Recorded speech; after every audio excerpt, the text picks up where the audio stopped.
Sir जो PSL का जो मैच शुरू हो रहा है पीजेड और केके के बीच में अभी 8 बजे, इसमें मैं आपको बता दूं सर 8 बजे से करीबन 8:34 तक जो डोमिनेट है वो एक ही टीम है और वो बी है सर। अब वो बी कैसे भी हो सकती है, 90% रेट से हो सकती है, 9 की रन रेट अचीव कर सकती है, 84% 90% की तरह बिहेव करता है, या फिर विकेट आ सकती है और रन बॉल से भी नीचे का स्कोर रह सकता है।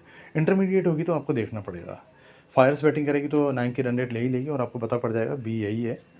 और अगर विकेट आते हैं और रन रेट बिल्कुल नीचे रहती है और अगर इंटरमीडिएट रहती है और सर विकेट नहीं जाते हैं, जैसे 6-7 की रन रेट रहती है और विकेट नहीं जाती है, तो थोड़ी देर और देखिए, हो सकता है बैटिंग ही डोमिनेट हो, क्योंकि वो सप्रेस भी हो जाती है कई बार। तो 8:34 से 8:57 में आपको बताऊं बी ही डोमिनेट है, तो बी डोमिनेट आपको पता पड़ जाएगा। जो बी डोमिनेट है आपको पता पड़ जाए वो ले लीजिए। उसके बाद 8:57 से 9:35 देखिए सर, इनिंग पूरी होने पे आ गई, ये बी ही डोमिनेट रह गया, मगर जर्क यहाँ पे बड़े हो गए। सेकंड इनिंग शुरू होगी 9:35 से, आप समझ लीजिए 8 से 9:35 से 9:50 पे शुरू होगी। सेकंड इनिंग में नोड है, वहाँ पर भी बी डोमिनेट है, मगर बी जो है, नोड जो है दोनों को सपोर्ट दे सकता है। तो यहाँ पर चांसेस हैं ऊपर नीचे हो जाए, और 20% का जर्क भी बहुत इंपॉर्टेंट रखता है सर। जर्क बहुत इंपॉर्टेंस रखते हैं, वो फ्लिप ले आते हैं। अब 10:33 के बाद जो टाइम रहता है ना सर, ये जैसे अब 8 बजे शुरू हो रहा है, 11:30 तक मैच ख़त्म होगा, तो 10:33 के बाद 11:26 तक अब देखो यहाँ पर ये जो है वो जर्क बहुत बड़े देगा और वो जर्क फ्लिप भी ले आते हैं। जर्क की बहुत इंपॉर्टेंस होती है सर, और डोमिनेट यहाँ पे बी है।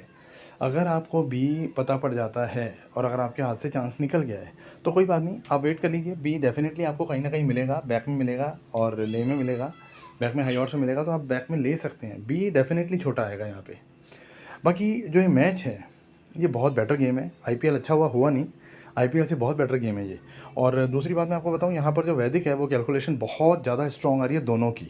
और जब भी ऐसा मैच होता है, वैसे आप देख लीजिए ये सेम ट्रैक मैच है, सेम ट्रैक पूरा मैच एक ही तरफ बैंड हो रहा है, तो आप देख लीजिए सेम ट्रैक मैच हमेशा 20 पैसे से नीचे से 20 से नीचे से उड़ जाता है। तो आप अलर्ट रहिए, कोई भी 20 आ जाए और अगर मैच बाकी है और किसी भी टीम का टाइम बाकी है तो आप समझ जाइए यहाँ से मैच उड़ने वाला है, चाहे फर्स्ट इनिंग हो चाहे सेकंड इनिंग हो। आप समझ जाइए, नीचे कोई भी टीम पहले लगी, सीधा पहले नीचे लग गई, मतलब समझ लीजिए दूसरी ज़रूर आएगी यहाँ पे, क्योंकि ये सेम ट्रैक मैच की खासियत होती है। और दूसरी बात मैं आपको बताऊँ, आप रहिए यहाँ पर बी पर, पहले मैं आपको रिक्वेस्ट करूँगा कि बी पर रहिए। बीच में एंट्री लेंगे तो दिक्कत भी हो सकती है आपको, और अगर बीच में एंट्री लेते हैं लोअर शॉट पे तो एक मॉडरेटली लो कीजिए, ले कीजिए, ज़्यादा ज़बरदस्त ले मत कीजिए जो 3 मैचों का एक साथ आप निकाल दें। दूसरी बात मैं आपको बताऊँ सर, वैदिक कैलकुलेशन में दोनों बहुत स्ट्रॉन्ग है। जब भी ऐसी कैलकुलेशन होती है, दो चीज़ें कॉमन होती हैं, एक तो वैदिक में दोनों टफ हों, बिल्कुल इक्वल हों, और दूसरा सेम ट्रैक मैच हो। वो मैच 20 पैसे से नीचे उड़ता ही उड़ता है।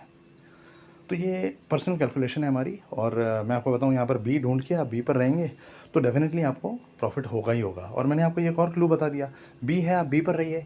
इनिशियल ले आप माइनर कर सकते हैं, ज़्यादा बड़ी नहीं, क्योंकि आपको बी पता नहीं है।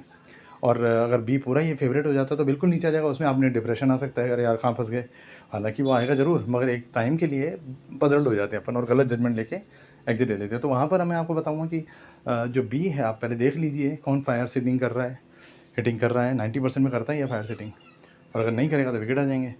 और अगर आप ले करना चाहते हैं तो माइनर ले कर दीजिए, बिल्कुल सेफ रहना चाहते हैं कि भाई माइनर ले कर दिया, कुछ होगा तो भी ठीक है, नहीं गया तो भी ठीक है, तो भी कर सकते हैं आप।